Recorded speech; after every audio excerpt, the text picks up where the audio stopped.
Contraception Day is an avenue through which you could raise awareness about contraception and also safe sex. We'd like to, send messages to the young generation so that they could be able to make informed decisions in that regard. The COVID-19 pandemic has wreaked havoc on so many of the systems here in Uganda and abroad. We've noticed a skyrocketing case of teenage pregnancies taking center stage here in Uganda. Kabale alone has actually registered some 12,000 teenage pregnancies in that regard. One jurisdiction, one district, Kabale. 12,000 teenage pregnancies have been registered. Of course, this reality is actually being painted in many of the other jurisdictions within this country. And one of the factors that has been attributed to the reason as to why we are having this skyrocketing case of teenage pregnancies is the poor access to contraception. And that's why we are here. How best can we improve access to contraceptives so that we do away with this big problem? I do have Reverend Canon Everett Mugarura joining us on set. He's not alone. He's also joined by is Dr. Sabrina Chitaka. She is a pediatrician. She is also a lecturer in that regard and also an academician in that regard. She's joining us with a wealth of information that will help us actually advance some of these messages that are much needed on this World Contraception Day. Via online, we are now joined by Birungi Linda. She is a sexual reproductive health expert working with Reproductive Health Uganda. And later on, we shall also be joined by a young youth focal person, that is Mariana Chiaga. She is the president of the Young Architects competitions in that regard. So let's kick off with the gentleman and lady that I have within the studio here. That is Reverend Canon Everett Mugarura and also Dr. Sabrina Chitaka in that regard. She is also a parent. Reverend Canon Mugarura, when I did meet you in our lobby here, the first question after greeting you was, should we allow young people to have access to contraception? And your answer was a yes or no. But then largely, why? Well, thank you very much for that question. I'll begin with a no, a big one. Because we know that as a church, we are supposed to protect young people in all ways, both health-wise, morally, and otherwise. So for contraceptives, if I gave my daughter contraceptives, it would mean that I'm conflicting with my faith. The Bible talks of do not fornicate. Indeed. Do not commit adultery. And going against that, just because there is teenage pregnancy, would be undermining the value and the weight, the volume of the Bible, the value of the Bible and the faith. So yes, would be in a case from a public health point of view. I'm a public health specialist. If there is a singled out case and you have tried A, B, C, D, and they have failed, then you can think of protection. But shouldn't be number one option. Number one option for us as faith institutions, as a church in particular, is abstinence for young people, not a section of young people, but all young people. Go ahead. Reverend Canon Mugarura, how about situations whereby a young woman is defiled or raped in that case? Wouldn't you advocate for the use of contraception to maybe avert a pregnancy or even contraction of HIV? Would you still go by those religious values in that situation whereby a young woman is raped or defiled? When a girl of that nature falls a victim of rape or defilement, for that case, we have provisions for PEP. That child will be taken and provided with that service to prevent pregnancy for that particular case. But I wouldn't tell this young person that don't worry, there is PEP, and therefore go out and have sex wherever you want it, whenever you want it, and wherever you want it with anybody, because there is PEP. All right, that is Reverend Canon Everett Mugaruras giving us a yes or no kind of situation when it comes to allowing young people to have access to contraception and so forth. But then we did also seek the views of the members of the public. We did go to the streets to get your 2 cents about the subject, whether or not we should be allowing our young people to have access to contraception and so forth. These were some of your views. I'm Edward Alstakas Chinji, and I reside in Kawala. There is no doubt that the youth are not involving themselves in sexual activities, and as the matter we have seen during the lockdown, very many cases have risen, and we have seen people, young mothers, young fathers during this lockdown. According to me, I would encourage the youth to abstain if possible, but once they resist and their feelings, so long as that person is above the age of 18, that person can go for sex if the body demands and that person cannot control that. And if that happens in life, that person can go for contraceptives. That is not a good idea, because if you give contraceptives, what is the problem? Are you avoiding pregnancy but encourage sexual activity, or you are trying, what are you preventing? And therefore giving them contraceptives is another encouragement. Go and do more, and do it without fear. And therefore the most important thing is discipline. Weewaawo ekyokufuna contraceptives, ekyokozesa IUDs, abazadde kennyini basooke boogere n'abaana obulabe obuli mu kwenyigira mu bikolwa eby'omukwano. Tulabye abaana bangi mu muggalo guno nga bafuuse bamaama ku myaka emito, abamu bafuuse bamaama nga bataata, abamu bekakatiseeko, abalala baŋŋanda. Naye it takes it back to a parent. Mulandira ki kw'okuzizza omwana wo? Using a condom ndowooza kiri okay, but ate bw'okozesa akaweta, kati ku mwana ow'emyaka 14 ndabira ddala nga mukwano gwange embeera tebe nnyangu, ayinza otuuka mu maaso eyo embeera n'emukyangalanako. When you give them access to contraceptives, it's like you are giving them a ticket to go and have sex anyhow, anywhere. And it is very, very wrong. Because if you give a contraceptive, yes, you can stop a girl from becoming pregnant. But what about the venereal diseases? What about AIDS? You know, there are many evils. So we need to have a society that is very caring and looking out for our children. Well, it seems like many of the citizens whose opinions we did seek in those Vox posts are actually adamant to let young people have access to contraceptives, because they say it looks like a green pass for them to go and indulge in sexual activities. But how largely is that true? Let's bring in Dr. Sabrina Chitaka. Yes, she is a pediatrician. She's also a lecturer at Makerere University. That is at the Department of Pediatrics. She's also, yes, pretty much well-grounded when it comes to sexual reproductive health and so forth. A very good afternoon. Thank you once again for joining us, Dr. Sabrina Chitaka. Would you be giving your child a green pass by simply, touting the advantages of contraception? So, like I keep saying, I want to thank you so much, first of all, for this discussion. Indeed. What are the realities? What is on the ground? Indeed.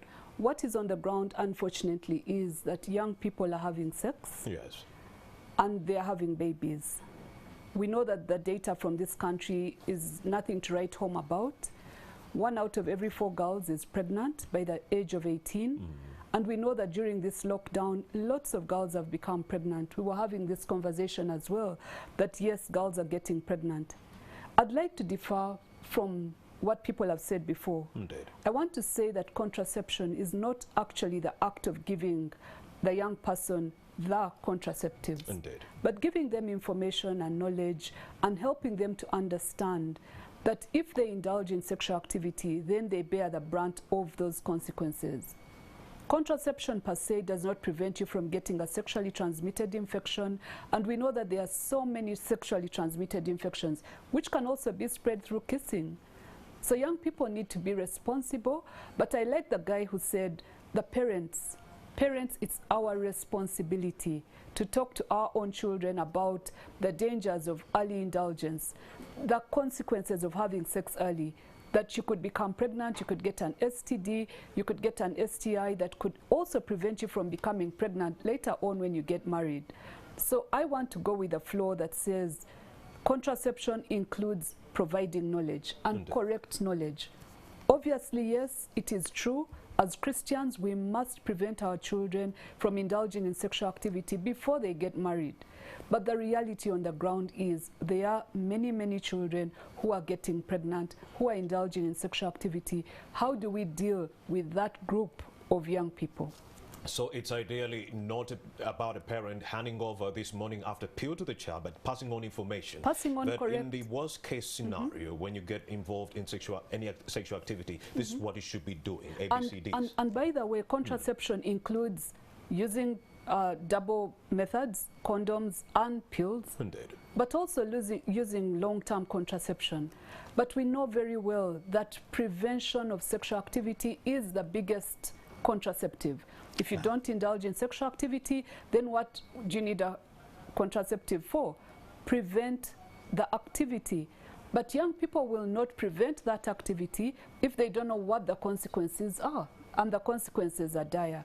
The consequences are dire, but yes, we are actually very honored to have one of the youth focal people within our midst. That is Mariana Chiaga. She is the president of the Young Architects Competitions, and she's joining us right now on set to actually give us information as far as whether or not we should be letting our young people have access to these contraceptives.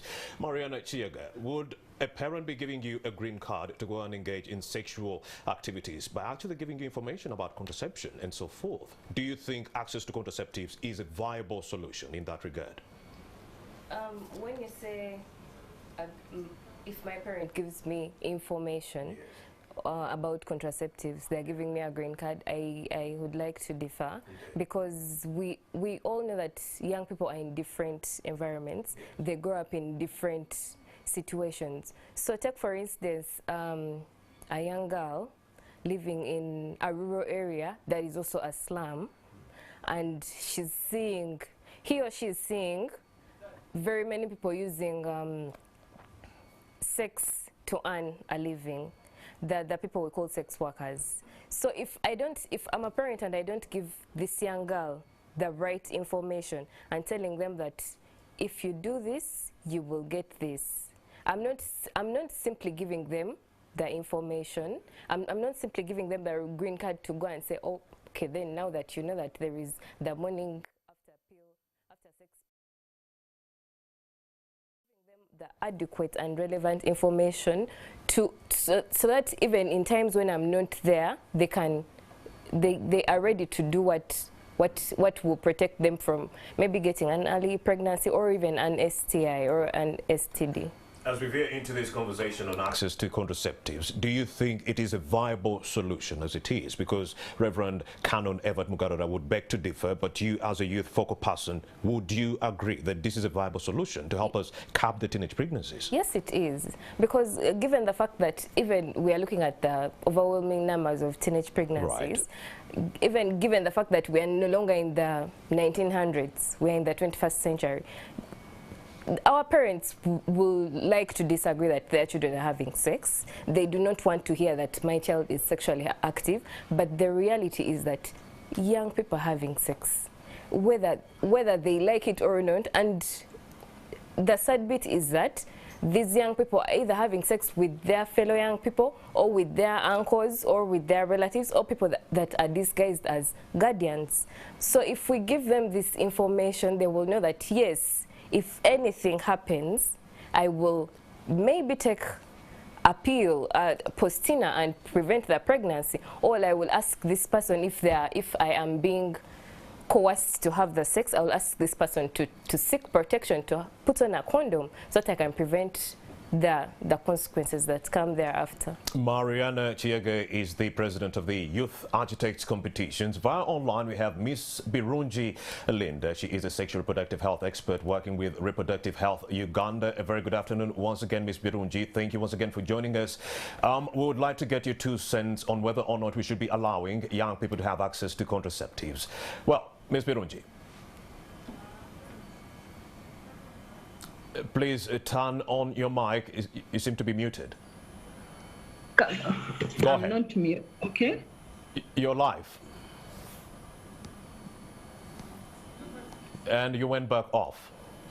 All right, this is World Contraception Day. We are still trying to rectify Ms. Birungi's mic in that regard so that we could get her 2 cents on this subject, access to contraceptives. Is it a viable solution, and should we be allowing young people to have access to contraceptives in that regard? Ms. Birungi, can you still hear me? I can hear you. Go ahead, the floor is yours. You can hear me? Yes, loud and clear. Go ahead. Oh, good. Thank you so much. Good evening.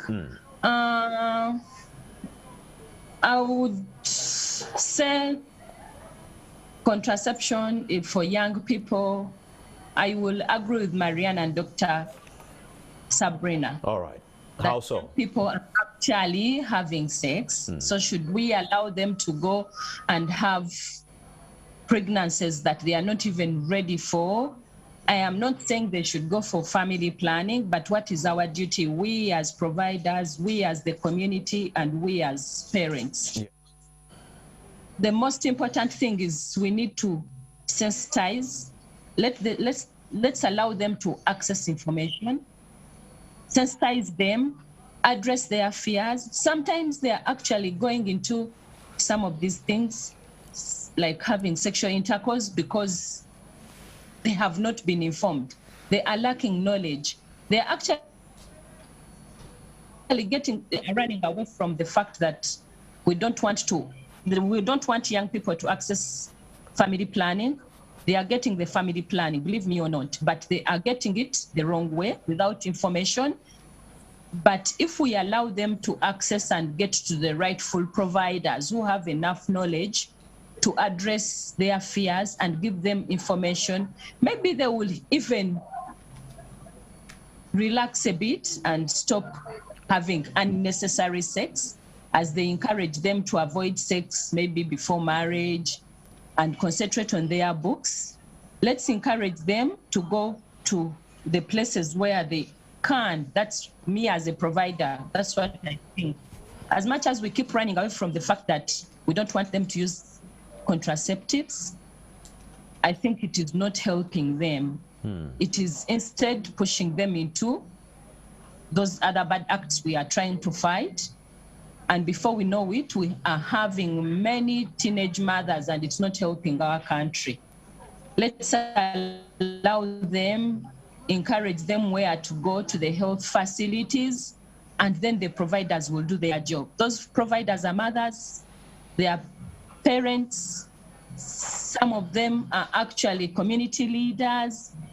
They can help these children change their perspective into having sex when they are not ready, into something else. Like how Dr. Sabrina said, when we allow them access these facilities, it's not a must that they are all going to take family planning, but they will be sensitized. If they have fears, they will be addressed.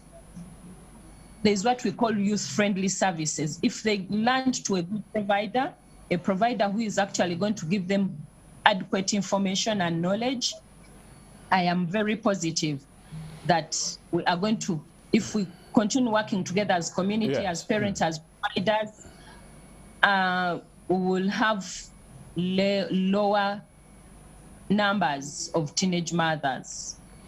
Ms. Birungi, do you think the resistance we are seeing from religious and cultural leaders on this subject, who are adamant to actually let these young people have access to these contraception or contraceptive pills, is it the reason as to why we are seeing a skyrocketing number of teenage pregnancies within our country? The resistance from cultural and religious leaders to disseminate this kind of information on the advantages of the contraception use?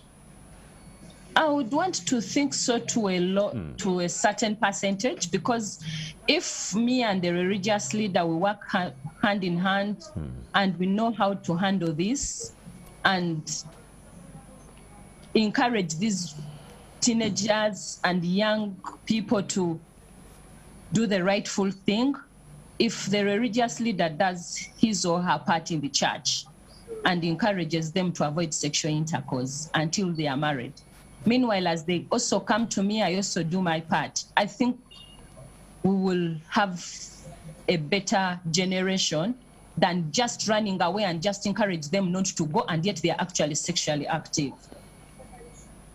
Well, that is Ms. Birungi Linda. She is a sexual reproductive health expert working with Reproductive Health Uganda. Thank you very much. Let's also bring in the religious leader. That is Reverend Canon Everett Mugarure, and would like to talk about some of the victims he has encountered during his Sunday services. Well, Reverend Canon Everett Mugarure, I'm sure you've encountered, during your services, I'm sure you've encountered some of your flock who have befallen the same fate, who have become victims of teenage pregnancies. What do you think should be done to remedy these skyrocketing cases of teenage pregnancies among our communities? Because as we talk about skyrocketing teenage pregnancies, we could also talk about skyrocketing early marriages, because these victims are being forced to get married off to their perpetrators.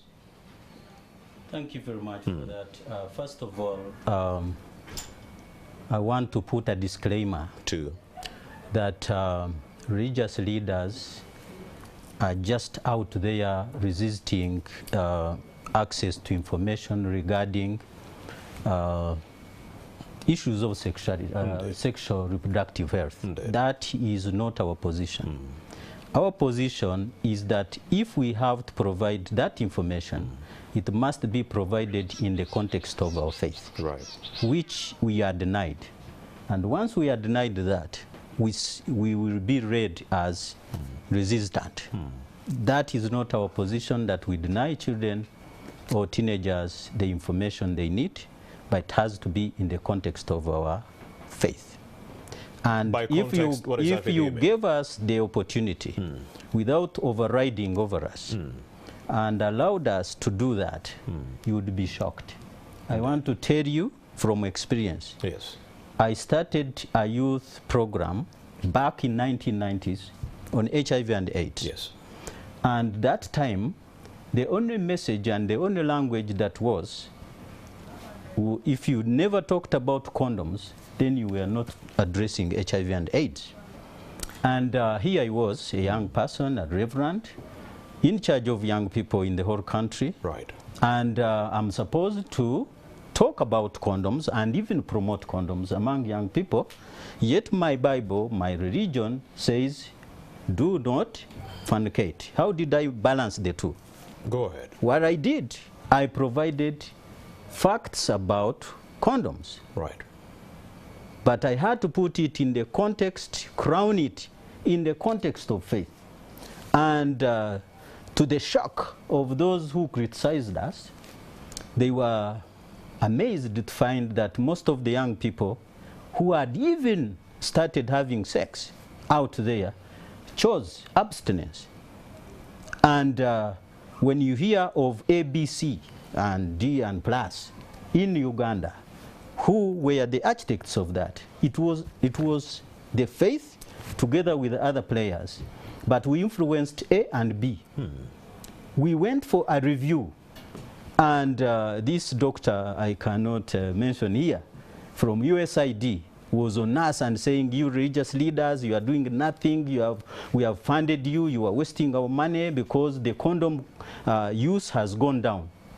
We kept quiet, and the story ended, and we came in and told her that if we promoted abstinence and being faithful in marriage, does that have an effect on how many people would be using condoms? The answer was yes and no, but in the end, to crown it all, we influenced the ABC in Uganda, which ended a global policy, and we were funded through PEPFAR. I was at the White House to defend the A and B for the program, PEPFAR program, which is still on. Now, when you talk of us being resentful, resistant, have you understood our position? Before you come in with a solution and you want us to dance that, that's not our language. Our language must be sought, so that when you support us, again, the challenge we have is that we fund. Where there is funding, that's where there is conversation. And where there is no funding, you expect people to sit back and look at others move, with their slogan, Do you believe that someone doesn't have control over his or her body? Then where is the self-esteem? Where is the, that will to choose being bad and good? That there are situations whereby people might not be able to control I their am body. saying... That's a situation whereby a father is raping or defiling his own daughter. Exactly. And how do we address that? Indeed. That's an isolated case that can be handled by the faith institutions. Very well, by the way, because we have access to them. But say you have fathers impregnating their own daughters. Yes, we are aware. I even as back as 1993, it is not coming with COVID. 1993 here in Gayaza. Yes, Reverend. I engaged children, and they told me that their fathers defiled. Some of the fathers defiled their children, and it is countrywide. It is global. So we had to address this issue in the context of faith. And I am telling you, when I went to the pulpit, I mentioned it. I was almost stoned, but in the end, they discovered that it was the truth. So I am saying the faith institutions are well positioned to address all these issues we are talking about, but not necessarily to be slaves of the contraceptives. But she said, yes. Dr. Sabrina said it very well. Right. She said that the biggest contraceptive is prevention. Right. Why don't we go with that? Why don't we fund that? Why don't we have that conversation? What is causing the teenage pregnancy, for instance? There are underlying issues beyond the contraception contraceptives we are talking about. She also did mention that many of these young people are engaging in the sexual acts because they do not have information about this and so forth. But then we are talking about a situation that has been compounded during the pandemic, whereby people are forcing themselves on these young people, irrespective of the fact if they have I am saying let us look beyond isolated cases and look at a complex issue and then have a complex solution and approach to the problem. I actually have to say sorry to the young people who have become pregnant. And I cannot blame them. Some of them have been raped. Others, it is incest, where they have no control. Others are falling victims because of poverty and name them. So many things. We are aware. And I have also to say sorry to the parents whose daughters have become pregnant, leave alone the children, the boys who are also involved, because morally they are out of place. Okay? So, but how do we now solve the problem? The problem must be solved with a very concrete issue, very concrete approach, not just contraceptives. That's why we go wrong. The moment you front contraceptives, you have pushed me back. Ask me what I can use to contribute to the solution you are talking about. Indeed. Then I'll give you my approach. The contribution of the religious leaders. Go ahead. Reverend Everett Mugarura, I am saying take back the issues to the faith institutions. Right. Let them get the funding that you get. Yes. Other than biased funding. And test them with that funding and see how much they can do on their own without even you. Dr. Sabrina Chitaka, can this work? I mean, we're talking about situations during this COVID-19 pandemic where perpetrators sometimes are the breadwinners. A father is the breadwinner in the family, but he's taking advantage of the daughter within the family setting. At what point should we actually be touting contraception to this young lady? So, I think, like Reverend Cannon has said, it takes a whole big complex solution to this whole big complex problem. Why on earth would a father defile his own child? It means that he's either ill or he's morally not upright, and he needs help. I know that the justice, law and order management system is bogged down with a lot of defilement cases, and most of these defilement cases are by people who should be protecting these children. So we need a solution which involves not only the religious leaders, but involves us as parents, it involves the government institutions, it involves everyone, including the media. Honestly speaking, I feel that young people should not be left out there in the wild. We need to protect them. A family is the smallest church. And if a father does not understand his role as the leader of that home, as the religious leader, then there's a problem. Then there's a problem with the religious leaders who enable this family to persist. So we need to start from the smallest unit of the family. That's where we need to start. Do you also believe, Dr. Sabrina Chitaka, that there are loopholes within the justice system? When we nab a perpetrator, take them to police, and then the system just says, please go back and mediate outside. Even the judicial system, the courts of law, have been telling families, please get out of the system, mediate. So you have a perpetrator who has not been punished. And from my daughter is going to actually do the same to some other person's daughter. And you know what, Romeo? Yes. Pedophiles are perpetrated by a poor justice system. I see. And pedophiles will continue to defile children. You let them out, they will go and look for another child and defile that child. And also, just to go back to the conversation we were having on contraception, that if a parent understands that their child is at risk, then they are going to protect that child from getting into a situation where the child is put at risk. We know places in this country where we have very young grandmothers, 23-year-olds becoming grandmothers. You know, that means for me that there is a real problem that we need to address. If a 23-year-old young woman is now a grandmother, what's going to happen to her when she's 46? She's going to be a great-great-grandmother. Wow. And that is all a vicious cycle of poverty. Indeed. So we need to address these things as they come and take, yes, on an individual basis, but on a public health point of view. To prevent early teenage pregnancies is all our responsibility. We need to stop this disaster. All right, Mariana Chiaga, do you think the justice system has also played a role in exacerbating this vice of teenage pregnancies? Perpetrators knowing, if I, engage in this act, I'll just pay off some money and I'll walk away scot-free. Yes, there are very many loopholes. Looking at an example of a case we had in Hoima, where this young girl was raped by the uncle, and the uncle tried to pay off the police so that he can go free. So where we came in is that we took the girl child to a shelter, but again the uncle tried to reach to the police so that he can know where the girl is. Yet the girl was out of Hoima by then. But I also think, like the way Dr. Sabrina said, that we need to start from the smallest units in communities. Take, for instance, we want to give the information to the young people, the children, but do we think that the parents know this information? Because looking at the African society, or the traditional society, sex is not talked about. People think sex is a bedroom issue. But I think now is the time that we need to talk about these things.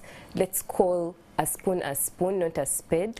Let's tell these children that this when you do this, this will happen. So that they know that if I do this, I know I'm obviously going to get pregnant. And also it's very important to sensitize communities that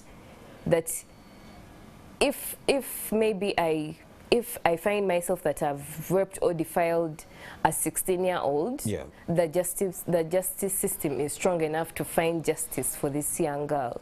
But these cases keep on happening because our justice system is having a lot of loopholes. And like you said, of course the perpetrator will say, I'll just pay my 1 million and move on. And then after 3 months, they will have raped another young girl. And of course, the judicial system is asking the victims to actually present their genital parts as evidence in courts of law. Don't you think this system will be a deterrent that will force some of these victims to stay away, to even report these cases? I mean, how do you even tell me to present my genital parts in courts of law? Don't you think that will be a deterrent, stopping many victims from coming forward? No, that is. I want to go back to my first point of. We need to discuss these things. Because you cannot find a girl who has been raped, and instead of calling the male private part the exact name, they're calling it a snake. So how is the judge going to comprehend that? Call a spade?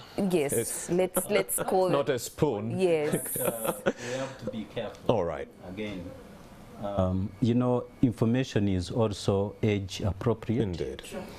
And therefore, if I call penis a snake, then there is something I'm looking at, maybe the age of this child. How do I describe it in the best way that the child will understand? All right, we shall compound more on that Okay, conversation. so I'm Reverend saying Canon the language Mugarura appropriate. Everett, when we return, that is Dr. Sabrina Chiteka and also Mariana Chiega. We also have Ms. Birunji Alinda online. Let's take a breather. We are talking about access or improving access to contraception use for our young people in the wake of skyrocketing teenage pregnancies that are actually rife in many jurisdictions right here in Uganda. This conversation continues shortly after this break. Don't go too far.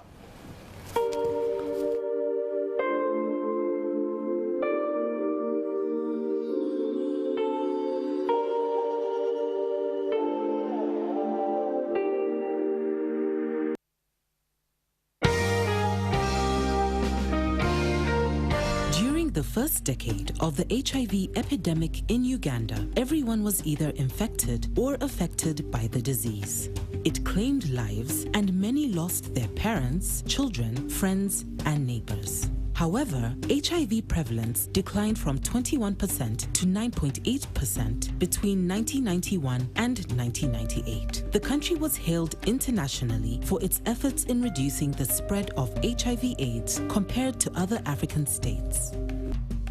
It took great courage for Ugandans to come face to face with the reality of how quickly HIV/AIDS was sweeping through the country. In the year 2000, I was now a mother of 2.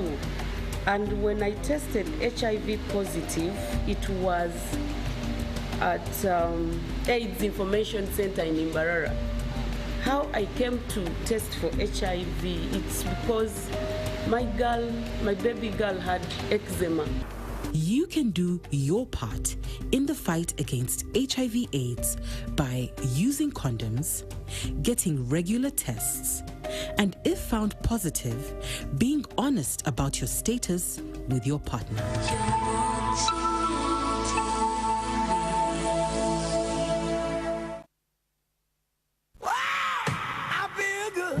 Enjoy more this October. Hello, Joffrey. How are you?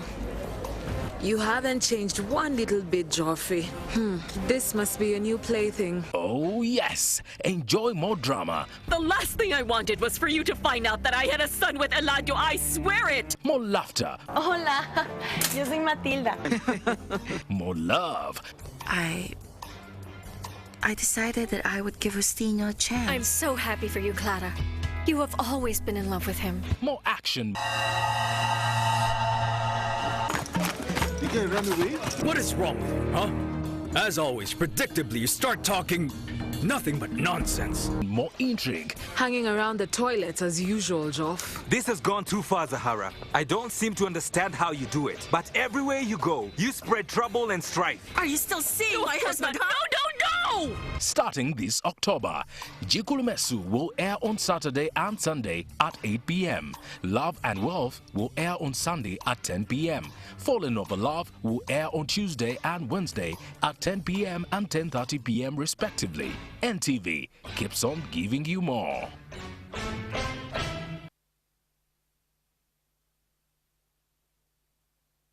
The COVID-19 pandemic has demonstrated that timely access to accurate information can be the difference between life and death.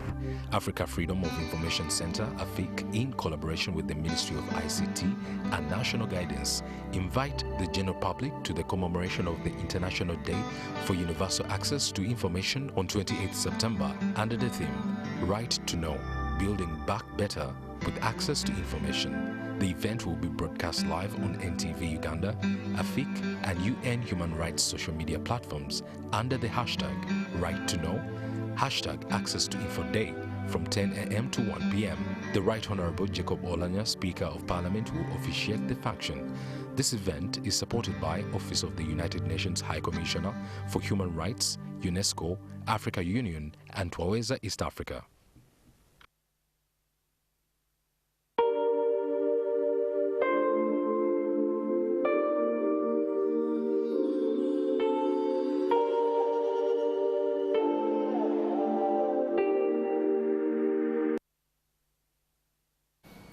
Welcome back and many thanks for staying with us right here on NTV Uganda. We are talking about realities and trends of teenage pregnancies and STDs among young people within this country. The COVID-19 pandemic has wreaked havoc left, right and center. So we've had skyrocketing teenage pregnancies within our jurisdictions. I did mention Kabale has some 12,000. Imagine one jurisdiction having 12,000 teenage pregnancies taking center stage. So if we are talking about teenage mothers getting pregnant, that could also mean that there is a higher prevalence of sexually transmitted diseases among our young people. So when we talk about access to contraceptives, we are saying, is it a viable solution to help us curtail the skyrocketing teenage pregnancies within this country? Because when we curtail the pregnancies, we are also curtailing the contraction and the spread of HIV in that regard. But what are some of the challenges that these teenage mothers grapple with on a daily basis? We'd like to compound on that fact with Ms. Birungi Linda. She is a sexual reproductive health expert working with Reproductive Health Uganda. Ms. Birungi Linda, thank you once again for joining us. When you,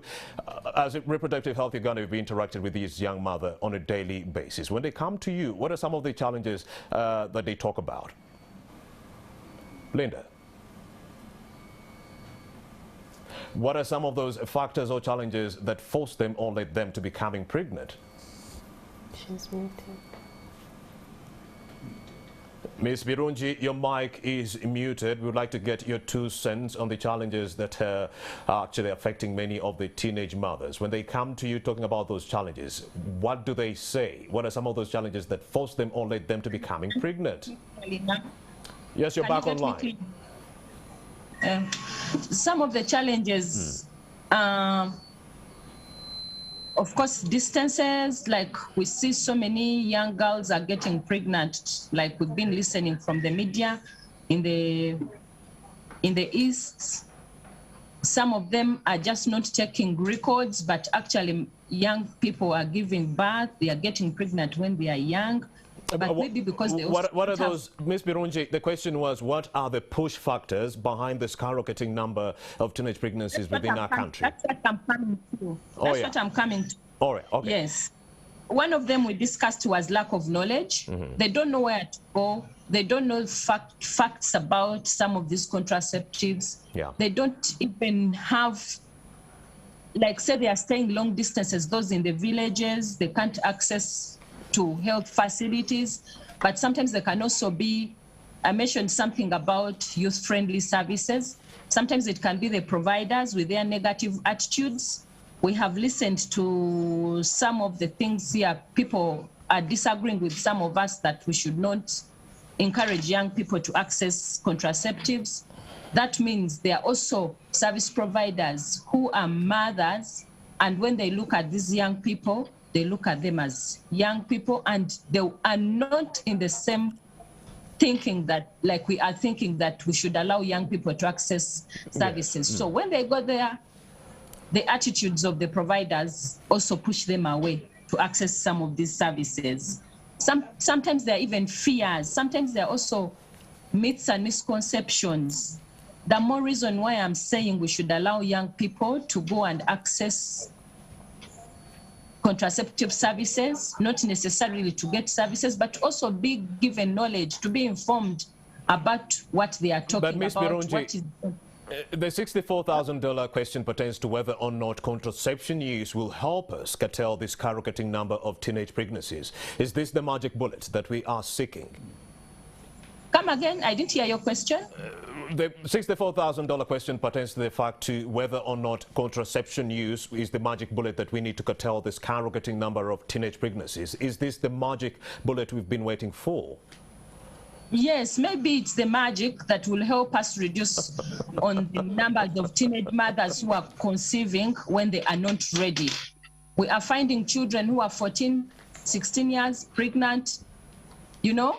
And I also still want to continue saying, parents, let's do our part. Let's encourage these children, talk to them. Let's live the we are living in a 21st anniversary, rather 21st century, yes. Like how Mariana said. Let's live the past, what the traditional bit of it used to tell us to do. But let's deal with real issues now, like how Dr. Sabrina said, let's deal with real issues. Let's not beat around the bush. Let's help the young people to actually do what is right so that we have a better generation. All right, thank you very much, Ms. Birungi, the sexual reproductive health specialist with RHU Uganda or Reproductive Health Uganda. Well, we also did seek the 2 cents of members of the public on this matter, whether or not the skyrocketing teenage pregnancies can be curtailed by contraception use or touting the advantages of contraception use. These are some of their views. I'm Edward Austakas Chinji and I reside in Kawala. There is no doubt that the youth are not involving themselves in sexual activities, and as the matter we have seen during the lockdown, very many cases have risen, and we have seen people, young mothers, young fathers during this lockdown.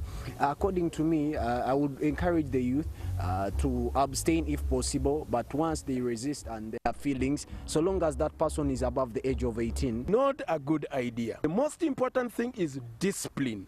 Weewaawo ekyokufuna contraceptives, ekyokozesa IUDs, abazadde kennyini nnyini basooke boogere n'abaana obulabe obuli mu kwenyigira mu bikolwa eby'omukwano.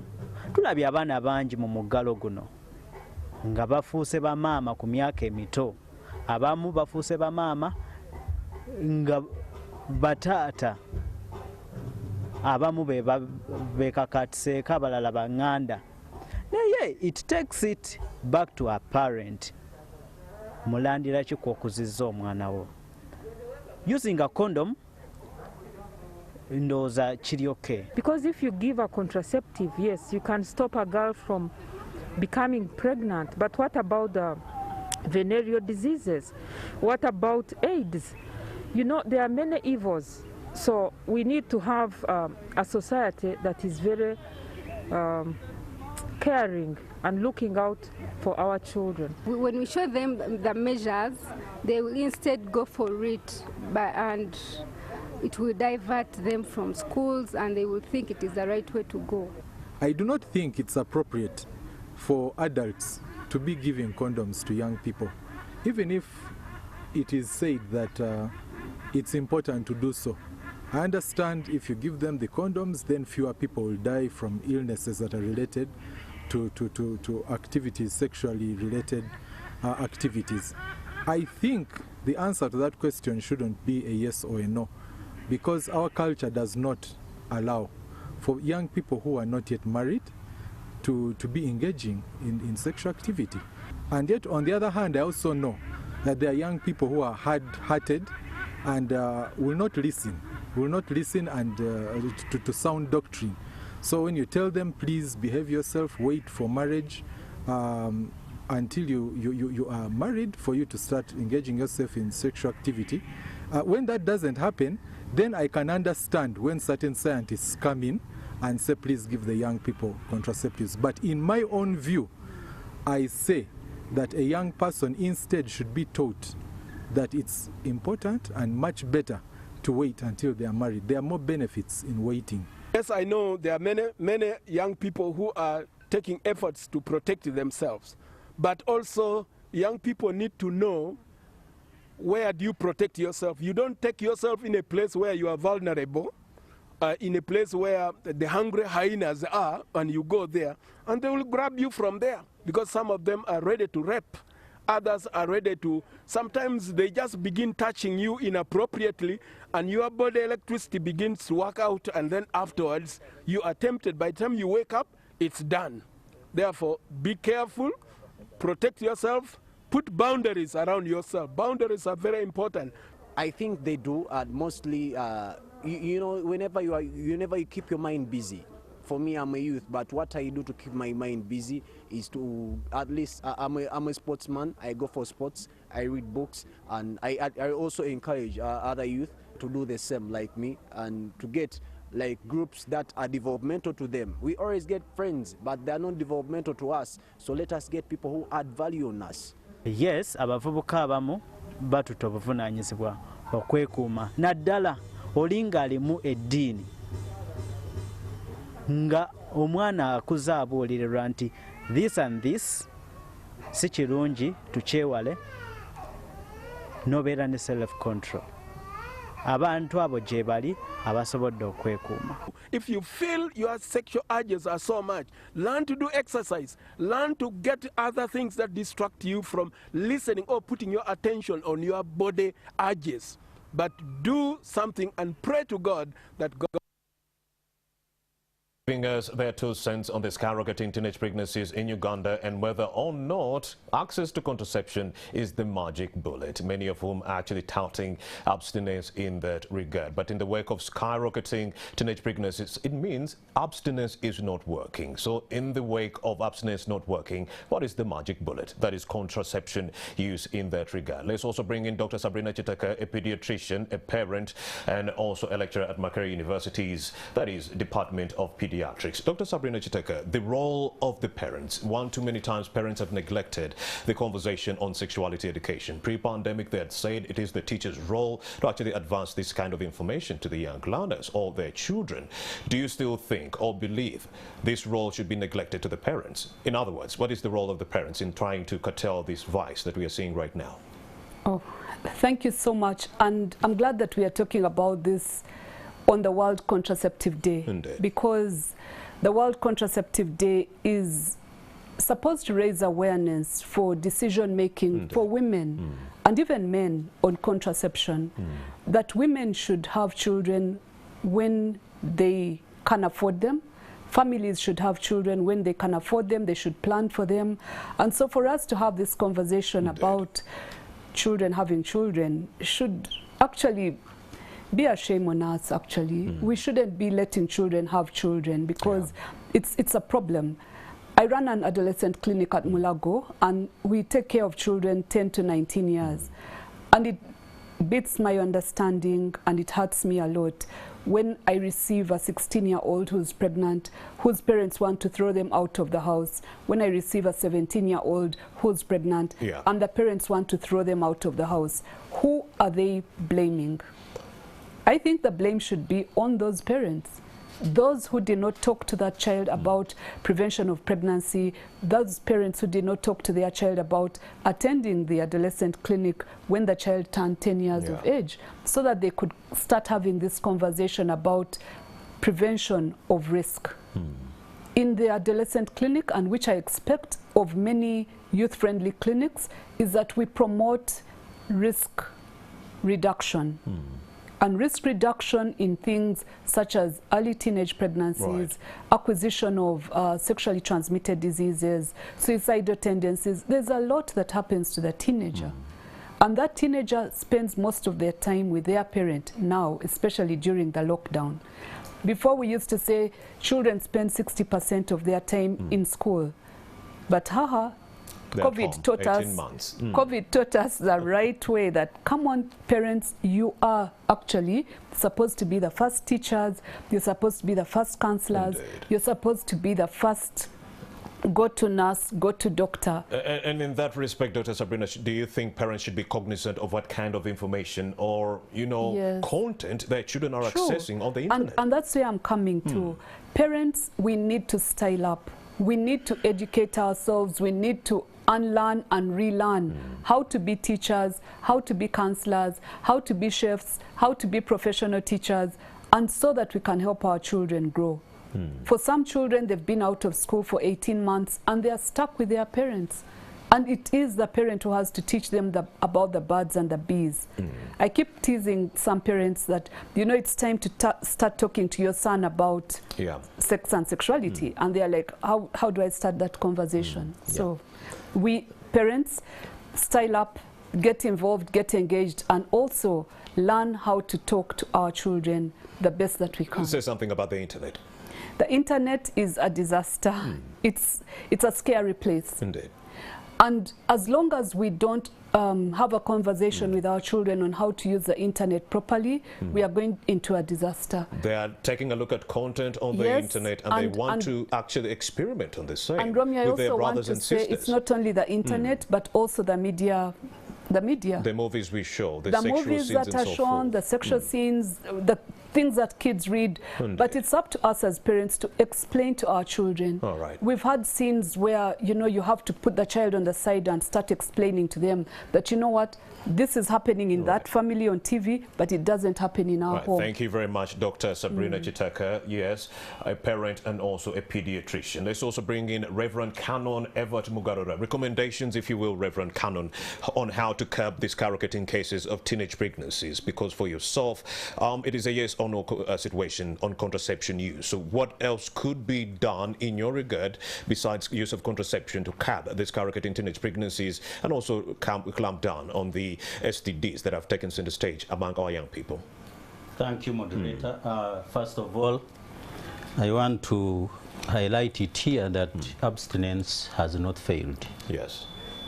Part of it has failed, but has not failed. Indeed. It still takes the best option for our young people and cannot be replaced with contraceptives. Yeah. It can only be complemented where applicable, but as faith institutions, for us, I recommend that as churches and mosques and other faith institutions, we open up and actually focus on young people, because these are our people, these are our children. Right. We need to know what they suffer. We need to know the depth of their needs, including this problem of teenage pregnancy. Moreover, we are custodians of both the children and their parents. And therefore, we have to engage.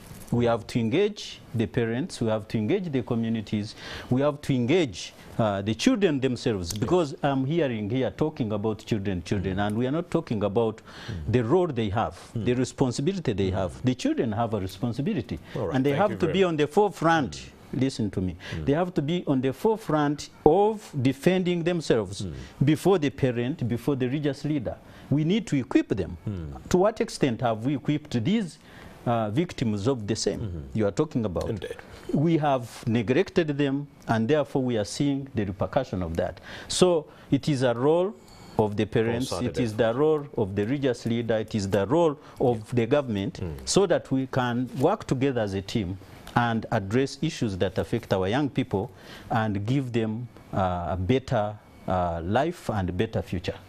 All right, the role of the children, the young people in helping us cap the teenage pregnancies. We have a youth focal person, Mariana Chiaga. What kind of help do you need to be advanced to you as young people to help cap down the teenage pregnancies and STDs among our young people, courtesy of government? What kind of help do you need?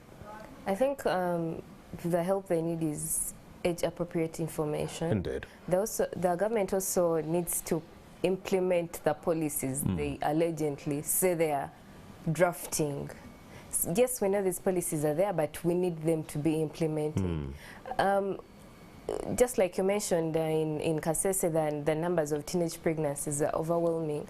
Now that the government has gotten to know those percentages, what has it done? Let it develop programs in these and take them to these specific communities, so that we can get to know where are the gaps with the parents or the children. What can we teach them?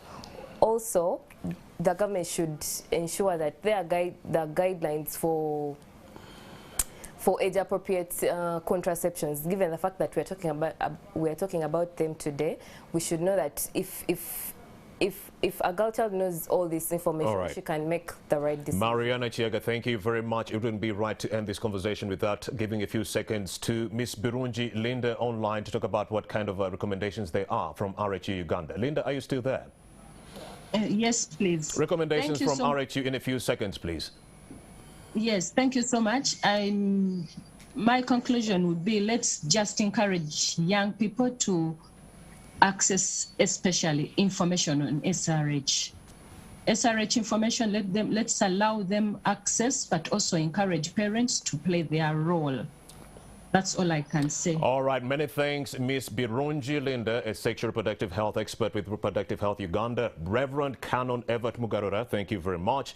Also, Dr. Sabrina Chitaka, thank you very much for coming through. Mariana Chiaga, thank you too for having made the time to speak to NTV Uganda. And to you, would like to know that we can clamp down on the skyrocketing teenage pregnancies within this country by actually embarking on contraception use. The fact that we have so many cases of young people getting pregnant, it means abstinence is not working. Have yourselves a blessed day.